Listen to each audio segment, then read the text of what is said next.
So, I'm trying to think of the way to say this. You guys heard about $70 video games, right? We all heard about $70 video games.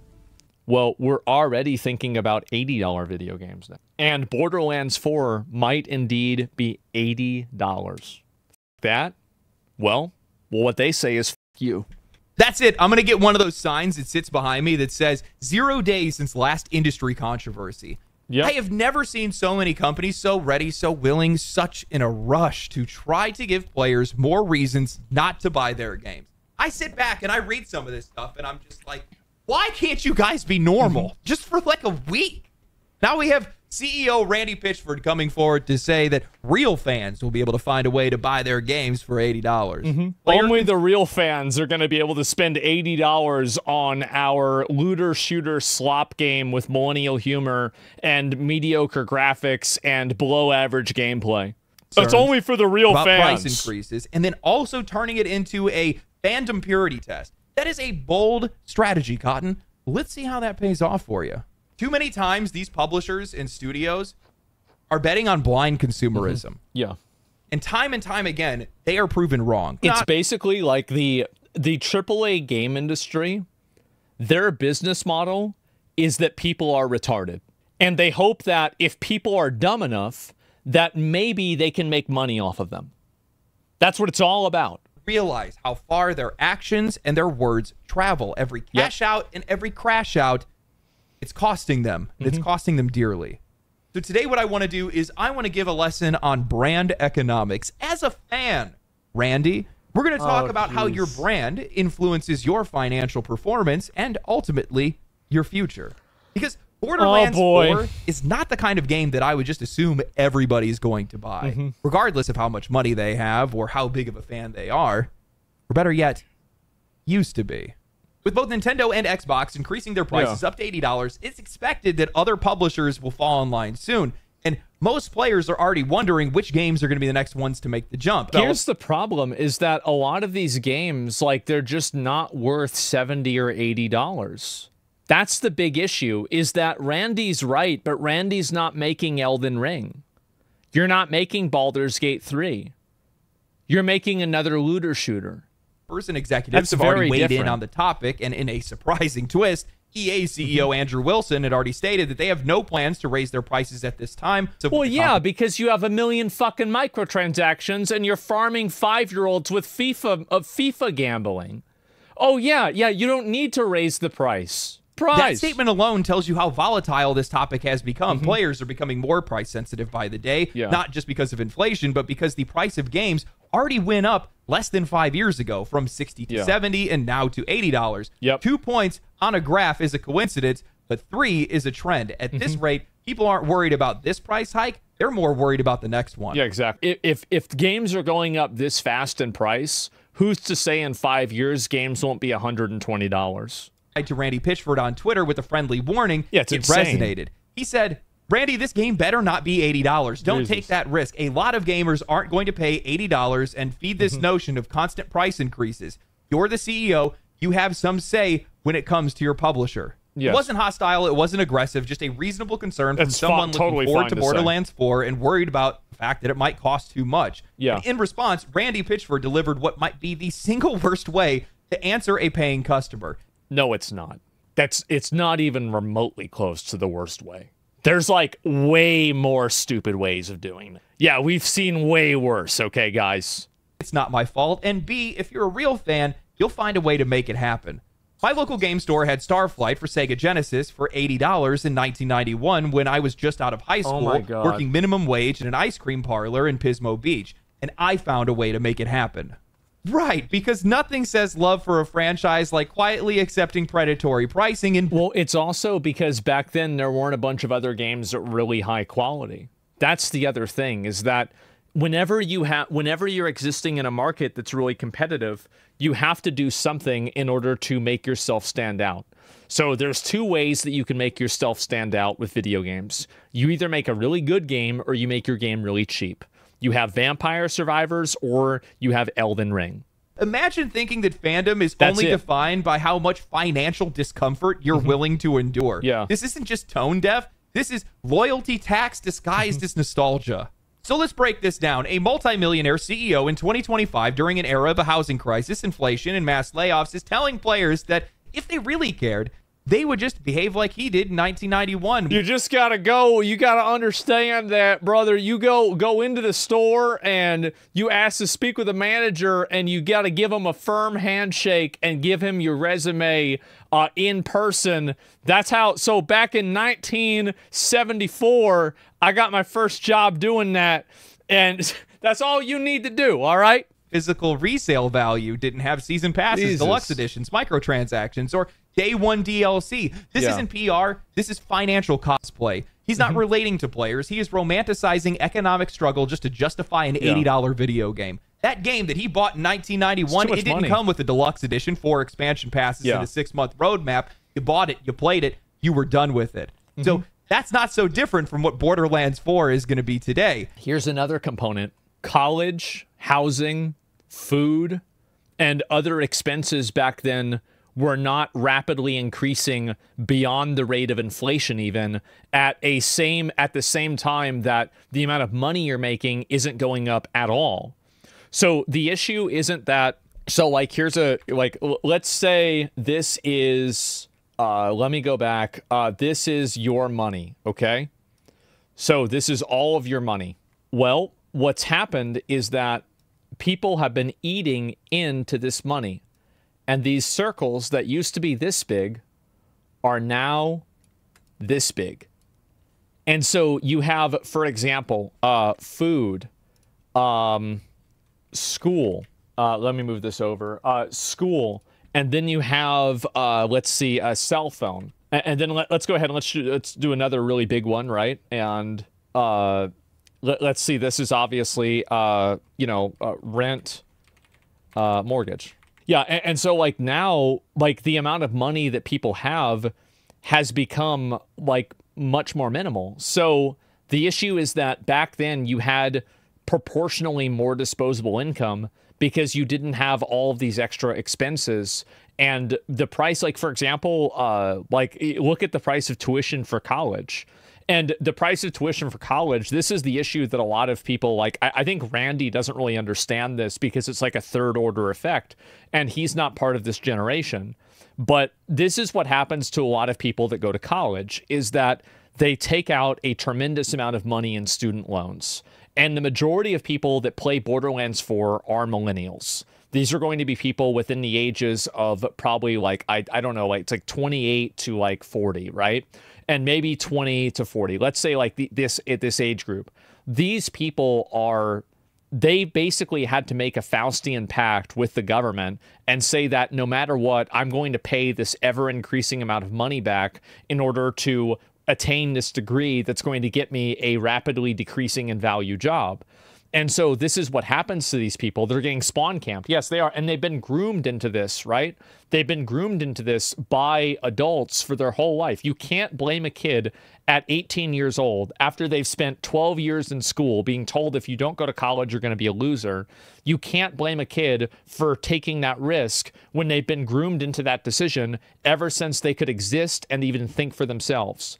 And so the big problem is that a lot of these new costs, Randy might not really be aware of. Like I had a friend of mine, like for example, this is just a personal story, I'm sure. Tell me if you guys, this story either resonates with you or with a friend that you know.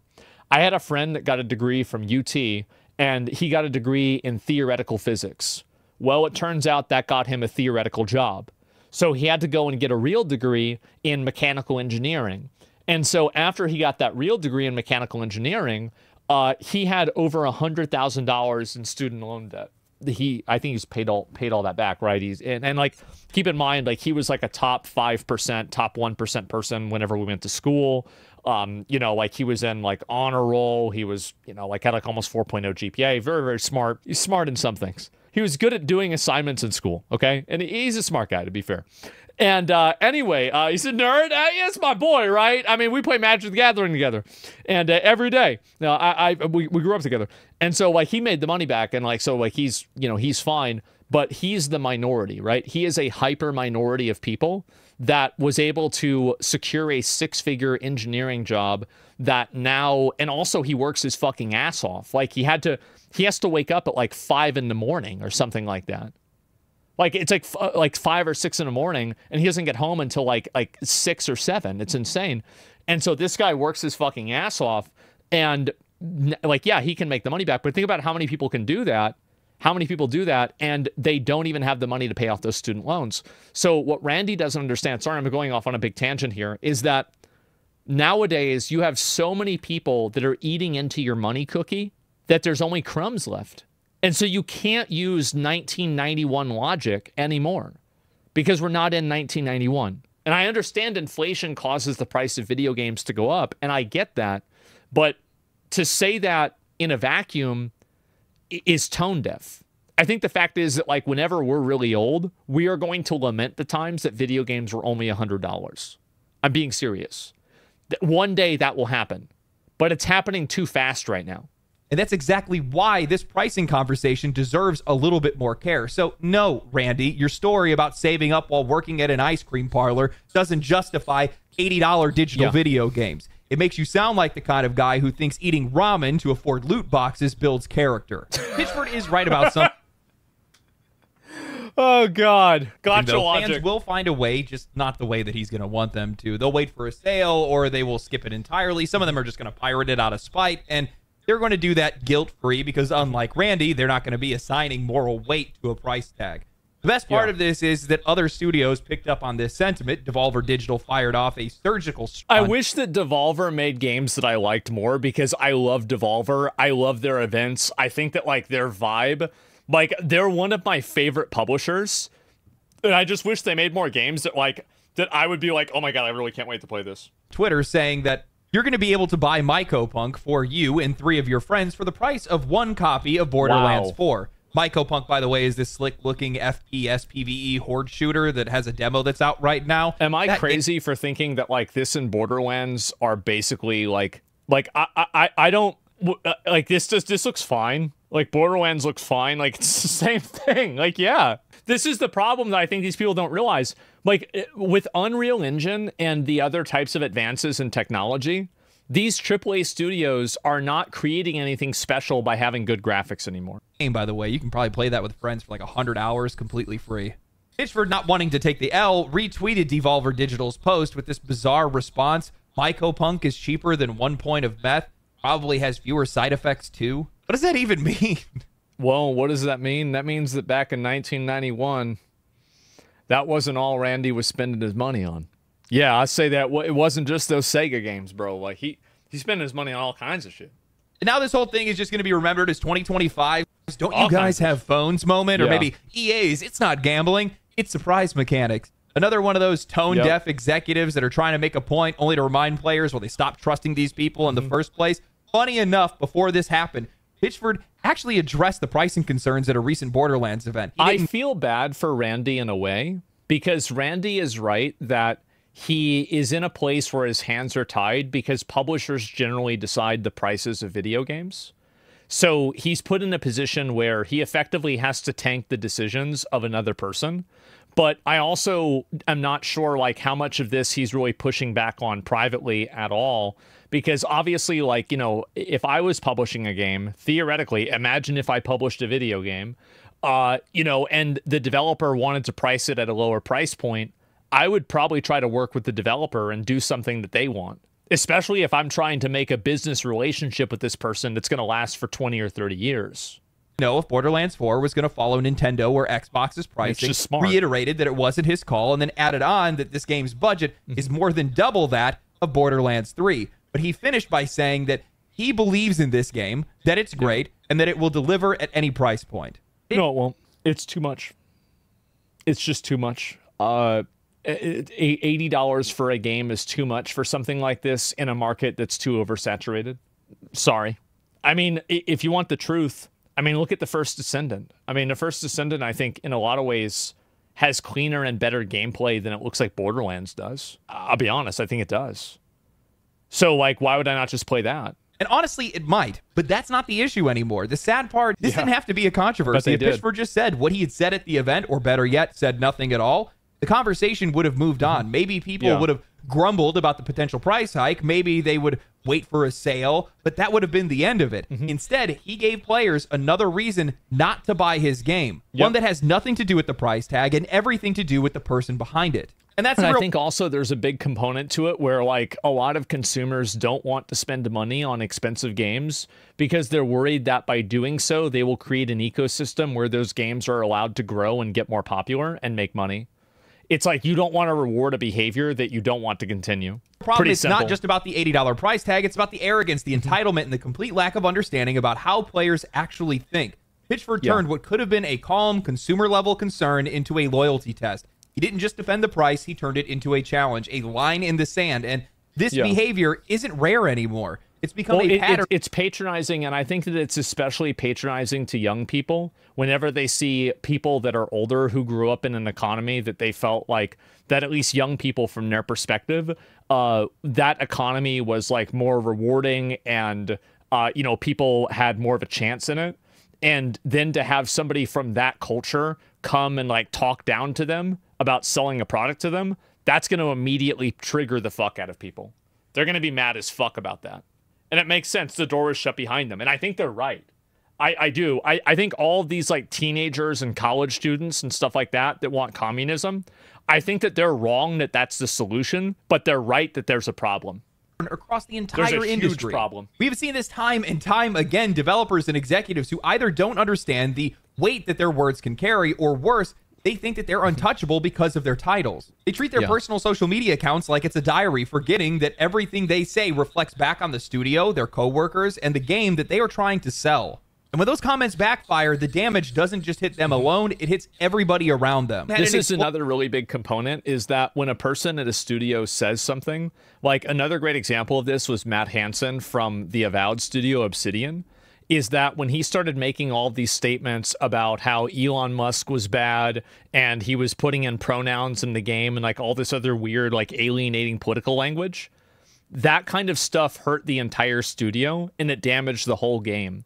And so when you can't keep your mouth shut and then you negatively affect a product in a massive way, you're not just hurting yourself, you're hurting everybody around you. If I was CEO, I would have fired him. No, the reason why they didn't fire him is because the CEO and the people at the company probably agree with him. That's the reason why. And I think that's one of the reasons why people lose trust in these development studios, because you're right. I mean, if he had said the same thing about black people that he said about white people, everybody knows that he'd be out of a job in a day. But the reason why he didn't is because of this double standard. And I think that people resent that double standard. They see it. It's obvious. You can't tell people it's not real.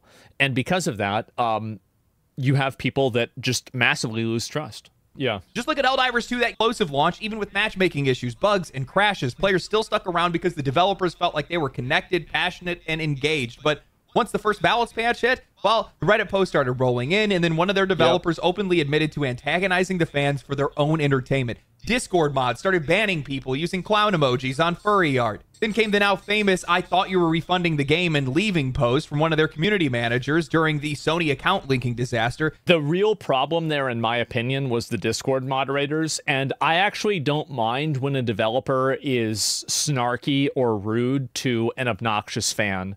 It's like that Marco Pierre White thing, where it's like some guy is snapping their fingers, telling me what to do, like acting weird, coming in late for dinner. You said you'd be here at 9, it's 9:40, and you just got here. What the fuck is this? Like, nah, get the fuck out.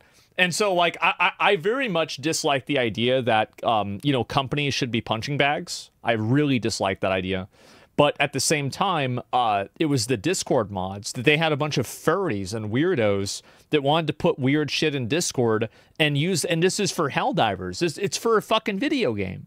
It was so weird. The trust was gone. It took nearly a year of them replacing staff, rebuilding goodwill, and delivering real updates for them to be able to recover that audience that they once had by default. Or go look at Starfield. That game's reception was already shaky, but whatever sympathy Bethesda had left had evaporated by the time that their narrative lead, Emil Pagliarulo, logged on to scold players on Twitter saying that they don't understand how hard it is to make games. instead of just listening to players about what they actually wanted. The funny thing is Emil wasn't completely wrong, but it doesn't matter whether he was wrong or not. That's what these people don't understand, is that you don't negotiate, you don't guilt trip the customer. That doesn't work. He guilt tripped them as if... Exactly. That's what you don't do. Yeah, you don't want to do that. Emotional manipulation could patch out a lack of meaningful content. Guess what? I remember that. It didn't work. Avowed, Concord, Starfield, Helldivers 2, the list goes on. Different games, different studios, same exact problem. Developers. I really like the fact that he said that. Developers that treat players like obstacles. That's exactly the way that I feel. That's a great way to put it. Overriding professionalism, and every single time the exact same result. Disappointment, backlash, silence, and loss of players. That's what makes this all so frustrating. It's not about just one quote or one tweet or one tone-deaf reply. It's about a pattern. These companies are already asking players to pay more than ever. And when the people that are representing those companies act dismissive, snide, or outright combative, it just gives players a very easy reason to just walk away. Well, it's also, again, like, I really think that we need to talk about the class dynamics in this. You have an older man who enjoyed the privileges of the perceived better economy that is now a multimillionaire that is patronizing younger people trying to buy a product, telling them that, oh, you'll find a way to make it work just like I did. I think that really, really rubs people the wrong way. The same as, if you're a broke boy, just say so. It's the exact same thing. And it's not, and it's really class. Like, obviously, generations matter. Like that, you know, like it's an older person talking down, and so it's like a perception of a different economy. But people feel the same way about streamers. Like they do, of course, right? And this is like, for example, like whenever, I don't really sell merch or anything like that, but I remember like OTK got negative feedback with like, you know, certain things that we've sold. Like they said, oh, this is too much money. And it's like Starforge is a great example. When I was involved with Starforge, on day one, day one was the worst day of that company. No, that's not true. The worst day of the company was probably the day that Trump announced the tariffs. The second worst day of the company was probably the first day. And so, yeah, that was second, because a lot of people were very, very negative about it, right? And they hated it because we had an i3 processor, and like we sat down, and I remember it was an all hands on deck. Like Charlie was there, Schlatt was there, Tips was there, like all the guys from Starforge was there, I was there, S-Fan Nick was there, everybody was there, right? And we decided that day, we made the decision, the customer is always right. And it doesn't matter what we think the value proposition is. If we're selling this product and the consumer doesn't think the product is valuable and they don't think that it's good, then that is the bottom line. One of the best decisions we made. And that's it. And it's the same as we made decisions with like in the EU. Like we charge higher prices in the EU because we thought it would be better for consumers to give them the upfront costs rather than have it be a surprise when they pay for it at customs. And the reason why, it's about respect. It's about respect, and it's about being able to understand your consumer and treat them like you're trying to help them.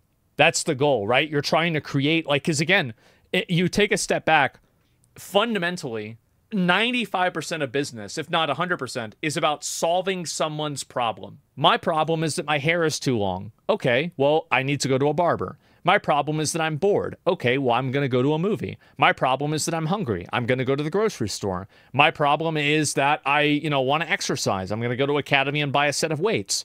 So whenever you look at it from a perspective of like solving a problem, you understand that as a business, your business is to serve. It's not to order people around. It's not to tell them what to do. It's not to patronize them. It's to serve them. And if you can understand that concept, you can do business in a way that's not toxic. And that's what so many of these developers just don't seem to understand.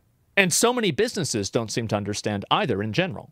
The average player doesn't care about who's managing the Discord or balancing the damage numbers, but they do care, and they do notice when somebody from that team acts like the audience is beneath them.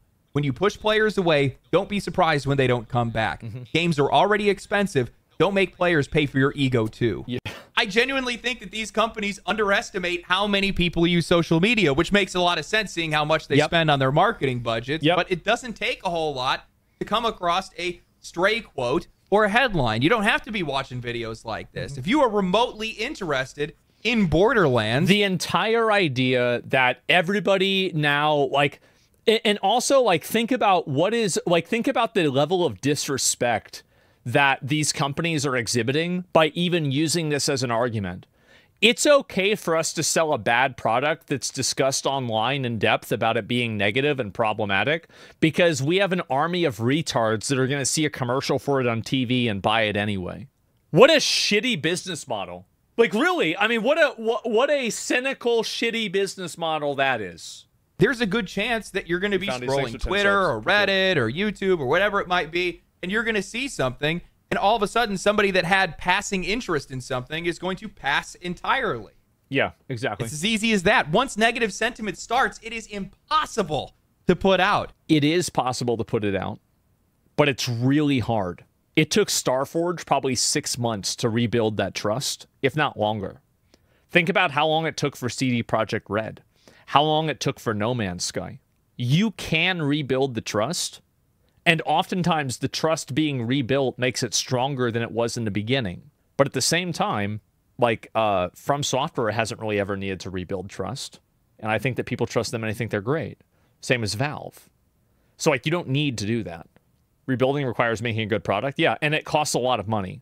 It's better to maintain trust. It's cheaper. It's cheaper to maintain trust than to rebuild it. Past hardcore fans, people making YouTube videos for Borderlands content, people that stream it and things like that, they might be able to brush it off, but the wider audience, no.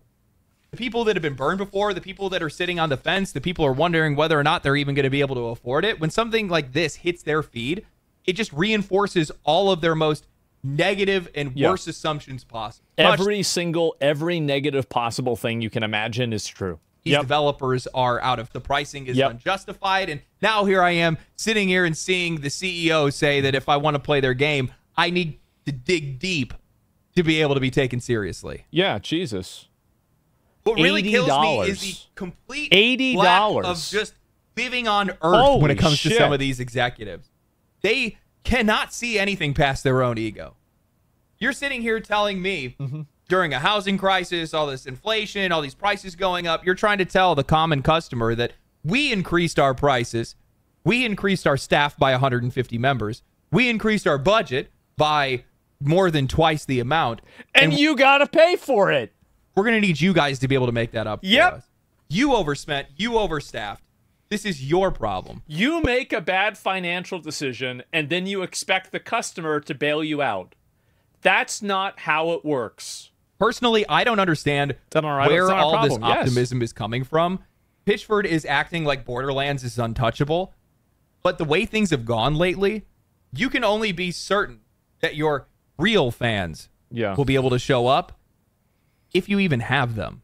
I am, for all intents and purposes, a diehard Borderlands fan. I want Borderlands 4 to be amazing because if it's good, I'll probably pour hundreds, maybe even thousands of hours into it. That's a lot. As somebody who grew up on Diablo and loves first-person shooters, this series has always felt like it was tailor-made for me. I love the build crafting, the endless loot, the tight gunplay, the class variety, and it's one of the best co-op experiences in all of gaming. When Borderlands is at its best, it plays like a co-op MMO with bite-sized storytelling. That's awesome. And it has some of the most creative combat loops that are out there. Sirens with their space magic, pet and turret classes, other characters serving as weapons platforms, guns that shoot guns, launch bees and scream at you, legendary drops that completely change your playstyle, true Vault Hunter mode, raid bosses, DLC that actually matters. And it's one of the last remaining franchises that hasn't thrown itself headfirst into live service hell. No battle passes, no seasonal resets, no login bonuses. I mean, they're not going to do that at all with Borderlands 4. I mean, I'll believe that when I see it. Overpriced skin bundles, just a complete experience packed with content straight out of the gate with expansions that actually expand on something. In a lot of ways,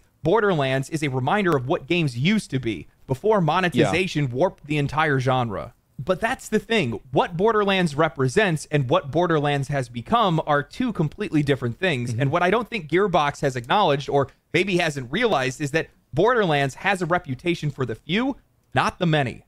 On paper, this franchise is still giant. 93 million copies sold, a long list of mainline titles and spin-offs, massive brand recognition, but you zoom in and it starts to tell a different story. Borderlands 2 alone counts for 30 million of those sales. And just because a franchise has legacy doesn't mean that that audience is going to show up again. Look at Dragon Age: The Veilguard. That's a franchise that had been... That's actually a really good example, because Dragon Age Origins, I think, didn't it win Game of the Year whenever it came out? And, like, did that help it whenever Dragon Age: The Veilguard came out? No, it was garbage. Look at Dragon Age: The Veilguard. That's a franchise that had critical acclaim, massive fan investment. But over the years, BioWare chipped away at the formula, changing the gameplay, shifting the tone, making thematic changes that didn't really sit all that well with players. By the time Veilguard rolled out, that reputation had already worn thin. The trailers didn't land, the tone felt off, and when it released, the audience didn't show up for it. It missed its sales targets, it didn't make its money back, and it didn't matter how loved Origins was. It only mattered how good Veilguard looked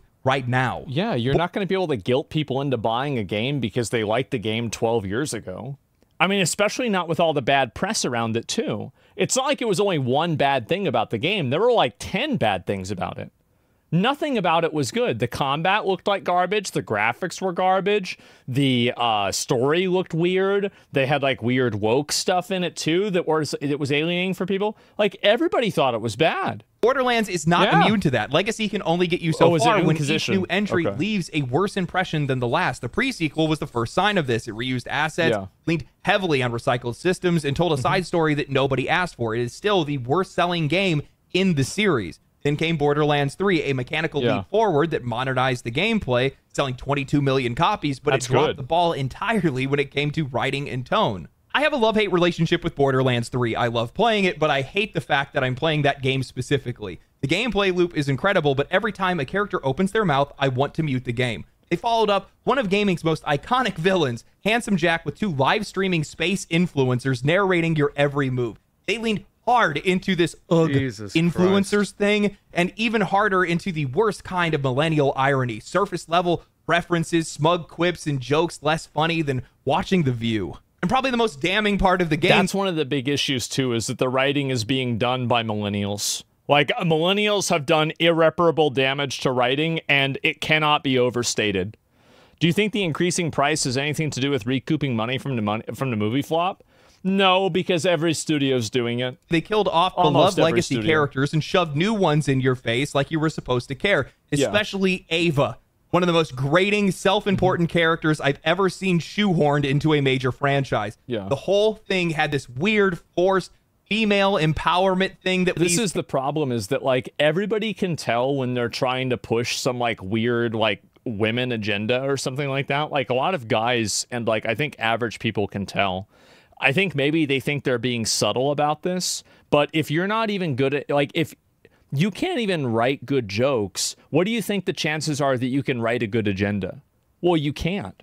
And so people see what's going on and they realize they're playing a product that is fundamentally inauthentic. And that's why they stop having interest in it. And the damage didn't end there. The backlash from Borderlands 3 carried directly into Tiny Tina's Wonderland, a game that should have been a slam dunk. Expanding on the franchise's most beloved DLCs and turning it into a full game should have meant something, but the reception was room temperature, safe, forgettable. By the time it launched in 2022, a lot of the longtime fans had already tapped out. The writing hadn't matured, the humor hadn't evolved, and critically, the endgame was just non-existent. DLC never fixed that issue, and for a series known for replayability, Wonderlands gave players very little reason to come back. So post the peak of Borderlands 2, you've already expended much of this franchise's reputation and have burned out longtime fans, but I don't even think winning back old fans is going to be Borderlands 4's biggest problem.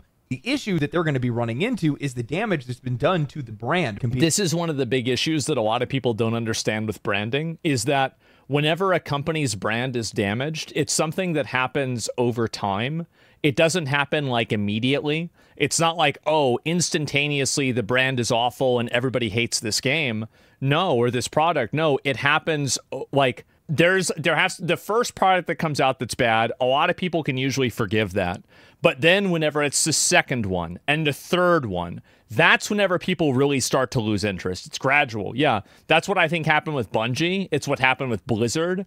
And it's what's happened with a lot of studios. And I think if Elder Scrolls 6 is bad, it's going to happen to Bethesda as well. With other games, it's competing with its own reputation. The Borderlands movie bombed catastrophically, pulling in just $18 million on a $110 million budget. And for a lot of people, that's their first exposure that they've had to this franchise in years. Not the games, the flop. Then there's Take-Two's recent update to their end-user license agreement, a move so anti-consumer that it sparked a review bombing campaign across all of their franchises. Modding, bannable. VPN use, bannable. Exploits in a single-player game. Why would anybody give a fuck about exploiting in a single-player game?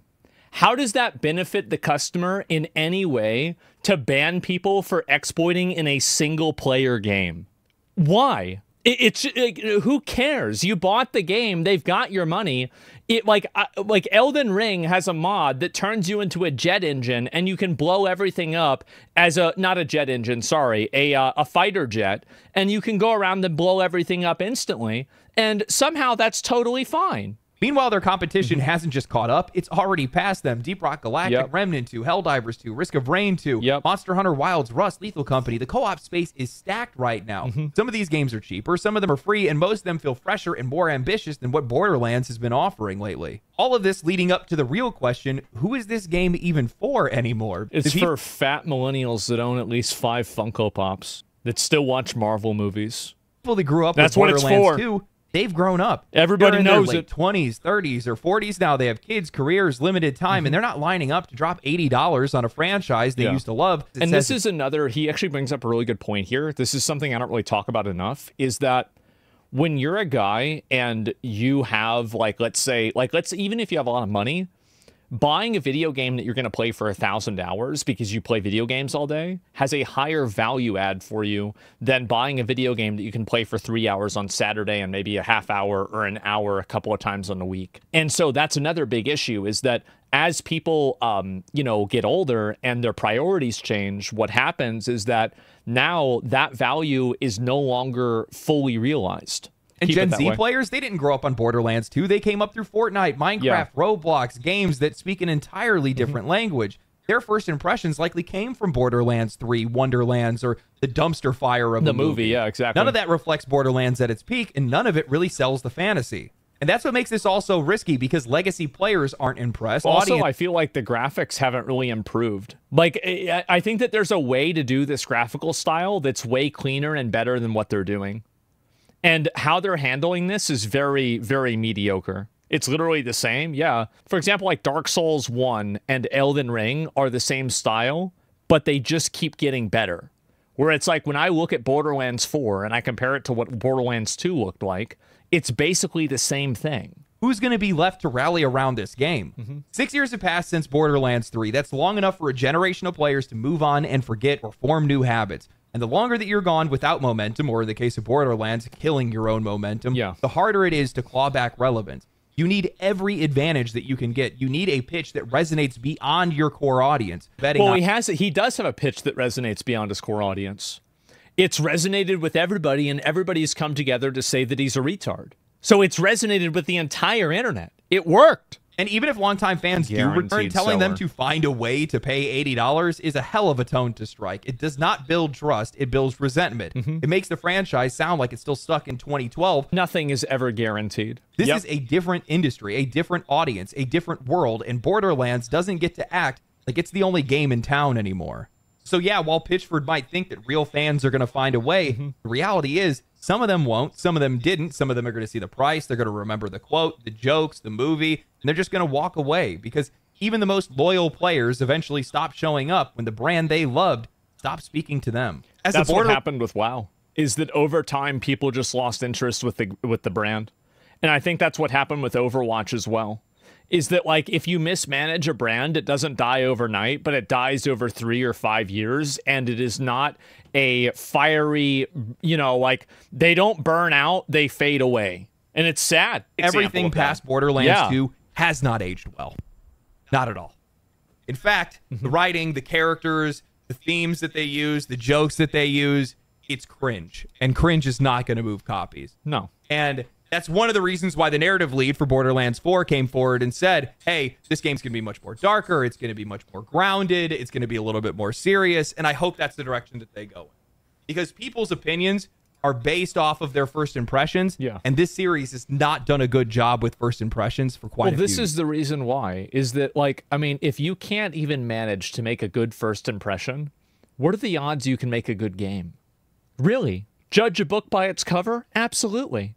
If you can't even manage to make a cover look good, bro, you do not have your shit together. Come on. I want this game to be good. God, do I want this game to be good. But you gonna play it when it comes out? does not have a leg to stand on when talking about betting on fan loyalty. Because you've burned that for the last decade. Real fans are going to find a way. Real fans are going to spend $80 on this I don't bullshit. think that they understand how far their words carry. Yep. Pitchford obviously has a lot of confidence in this game. And I think that's really important to have. You want to be confident about the game that you're making. Sure. You need to lead with that. Why wouldn't you just say, I don't control the price, but whatever that price is, I can promise you that we will deliver on it. That's all you would need to say. He's actually right. That's 1,000 times better to say it. Yeah, why didn't you just say that? In most cases, most people would just move on. You know, Borderlands does have value. It has something that we just don't really see a whole lot anymore, which is it is a self-contained price in most cases. Yeah. I don't think the game's going to have any microtransactions. It might have a season pass, but that's all going to be for DLC. It's basically a We'll see about that. Captured in time. And that's something we're celebrating. How did you not lead with that? Why would you not lead with that? Why aren't you using that in your marketing? Why aren't you parading that around on Twitter and on social media and saying, we don't have microtransactions? Remember when Borderlands, or no, Larian Studios had on Baldur's Gate 3's website that they don't have a little FAQ that says, we believe in having a self-contained experience and no microtransactions. Yes, I distinctly remember reading that on stream and being like, oh, yeah, true, dude, based. Oh, wow, I can't wait to play this game. Never played it, by the way. That went viral. An FAQ in the bottom of the website went viral. I bought the game. Why aren't you doing that? Do these companies really not know how the internet works? I don't think they do. Hope you guys enjoyed the video. I think if you did enjoy the video, like the video, share the video, comment down below, subscribe to the channel, follow me on Twitch, follow me on Twitter, and I'll catch you guys in the next one. Stay cool, stay righteous, stay safe. Peace. Family. I actually think that's exactly what it is. I think that they don't understand the internet. They don't understand these issues.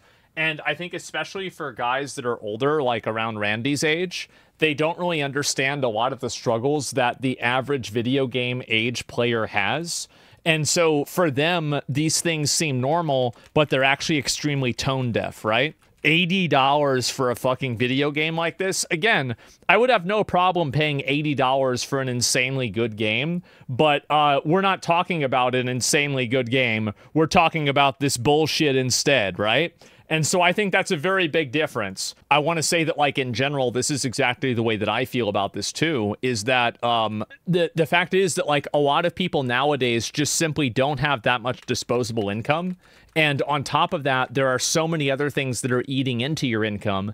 And on top of that, you usually have, because you've grown up with these games, you usually have way less things that you have, like, way less time that you have to spend playing the game. So a value proposition, $80 for 150 hours is way better than $80 for 50 hours. That's it. Yeah, child support. Yeah, clearly, right? I don't have enough disposable income. Yeah, and I think that people don't really understand how much, like, wages and things like this haven't increased. And that's been a huge problem.